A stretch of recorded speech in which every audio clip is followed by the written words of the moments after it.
Hi guys, welcome to an interesting video on Wild Rift. So we're back with a Kaisa commentary guide, and I'm back with another, quick one. So lately we have been having quite a little bit of these 10 to 15 minute videos.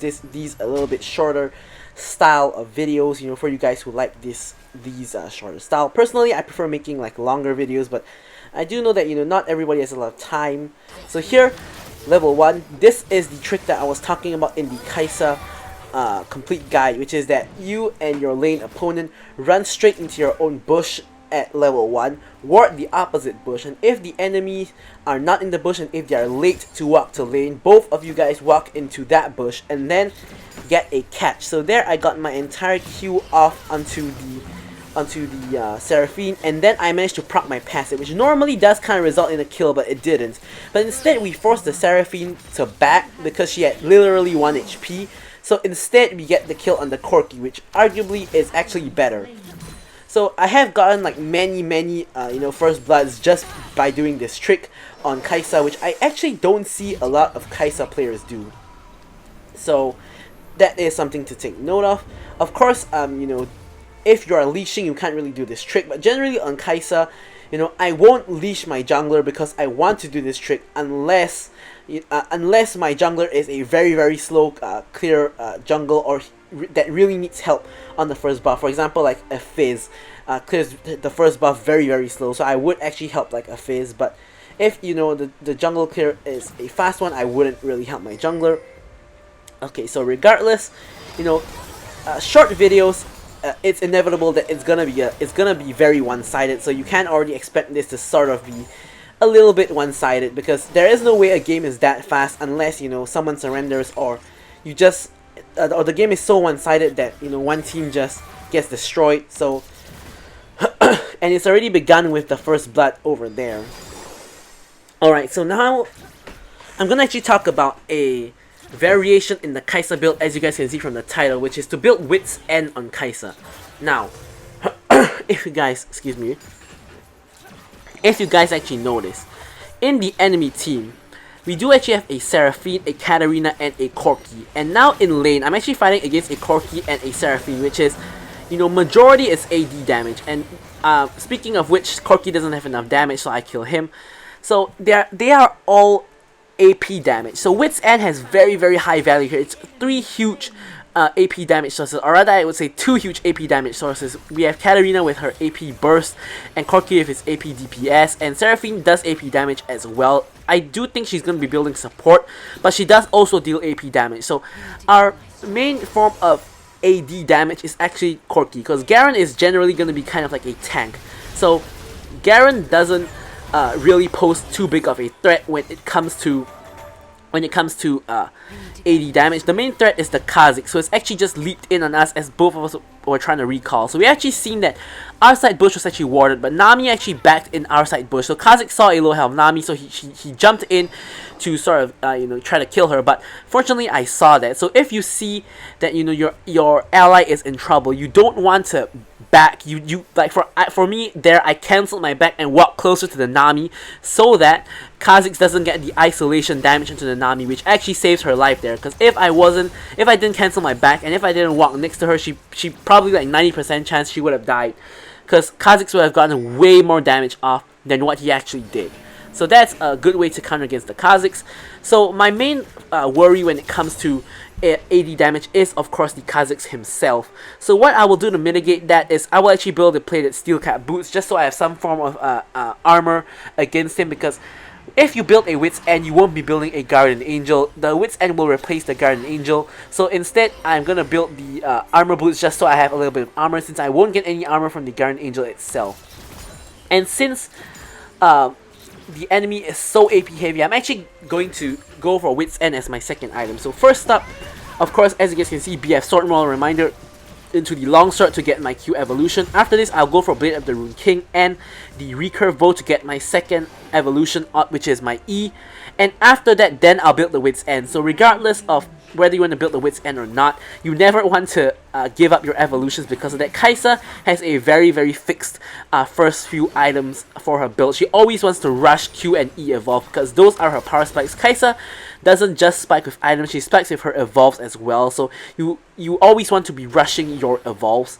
So I'm gonna be rushing my Q and E evolve, then I'll be going for Wits End. So here I'm, you know, Dragonflight is happening, I'm ulting in, I do get ulted by the Seraphine, and Corki and me find ourselves in our like third 1v1 of the match, and we all know the outcome of that. Corki doesn't win these.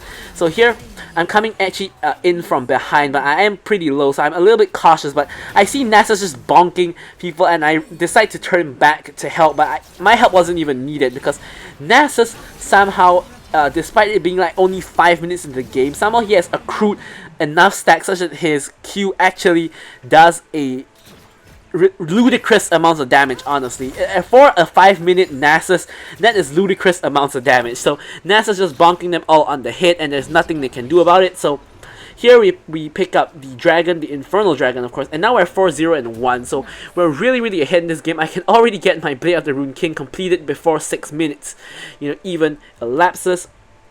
So, yeah, my team is doing really well. Of course, we can see Nasus, you know, he's stomping. Nunu, he's 4-0 and 4, I'm 4-0 and 1.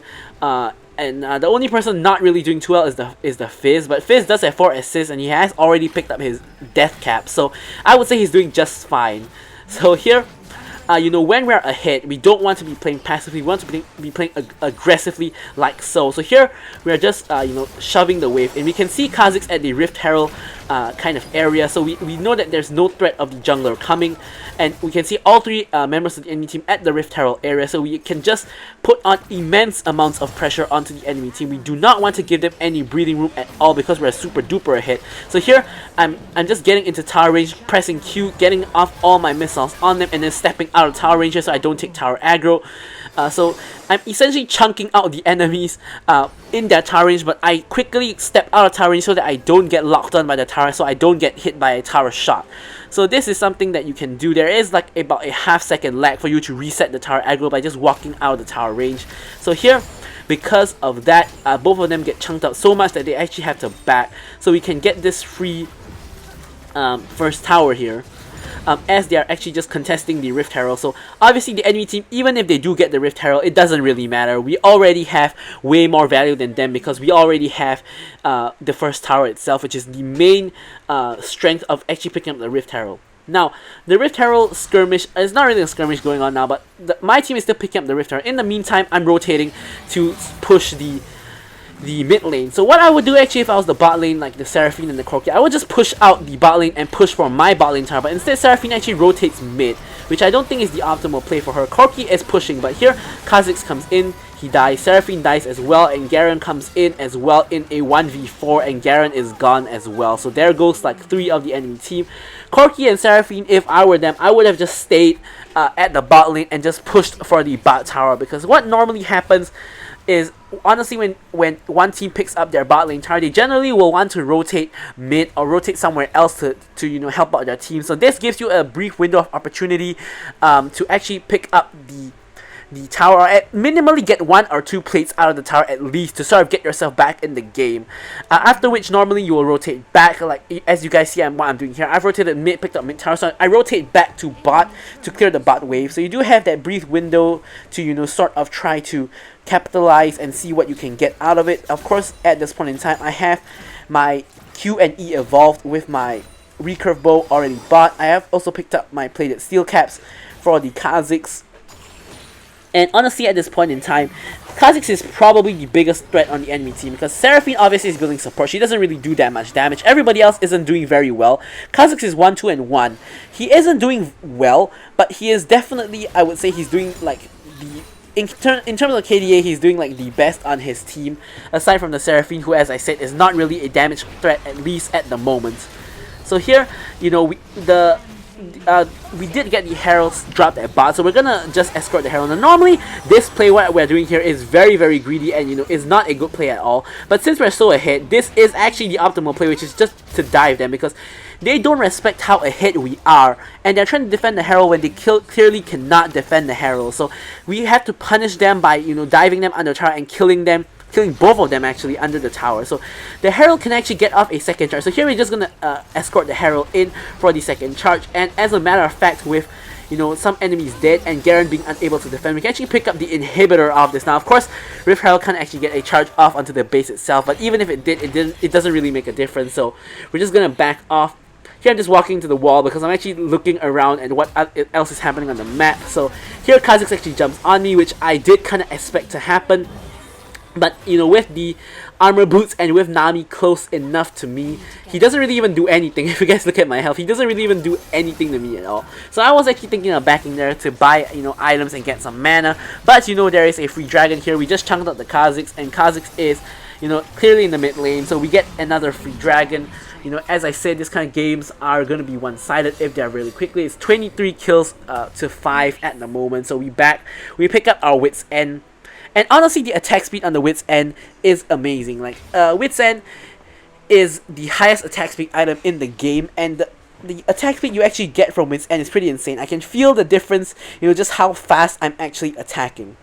But of course, generally in like 95% of situations, it's always better to go for the standard Kai'Sa build and not rush the Wits End. Just because of how AP heavy this particular team comp is why we actually rush the Wits End as our second full completed item.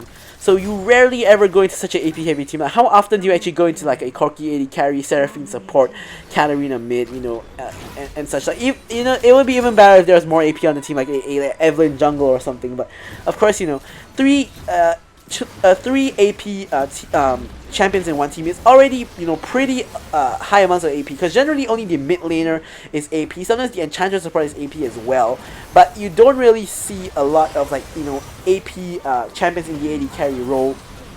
So this is a prime time to actually pick up the Wits, and Nunu here goes a bit ham and snowballs it all the way into the enemy base. But here obviously we have you know, I wouldn't say we have the win secured, but we have 2 inhibitors down on the enemy team already. Here we're actually overstaying a little bit, you know, we're a bit greedy for kills. I ward into the enemy base to check out what's happening, and here Seraphine foolishly walks out of her base to her second tier tower, so we easily take her out, even maintaining relatively, you know, kind of full health. We could have walked out and possibly avoided that tower shot maybe, but, you know, we can just lifesteal all back from the minions, and we can pick up a free, you know, second tier tower. No one can really come up to contest me on this tower, because if they do, I can easily kill them, you know, being only the Garen and the Corki alive. So yeah, so here we just pick up our Infinity Edge and build towards our Runaan's Hurricane.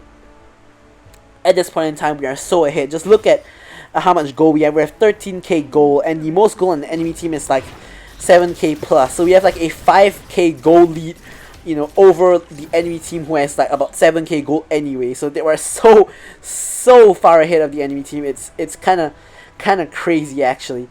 So here, you know, we can just walk straight down mid. You know, Katarina dies, and, you know, there's a little bit of a skirmish here. Nunu uses his ult just for the defense. Nami with a nice bubble. Here we can pick up the easy kill onto the Garen, just auto attack him down, auto attack the Seraphine down as well, pick up an easy triple kill, and, you know, we can just end the game right here. Just wait for the minion wave. Here's the minion wave, and, you know, easy victory. We can just simply end the game. Enemy team surrenders, but we already have the game won. So easy, simple Wits End Kai'Sa gameplay. So anyways, guys, you know, as usual, I'll leave you guys with the stats. Now, obviously, we had insane stats this game, as you guys can see. So anyways, guys, thanks for watching the video, and goodbye.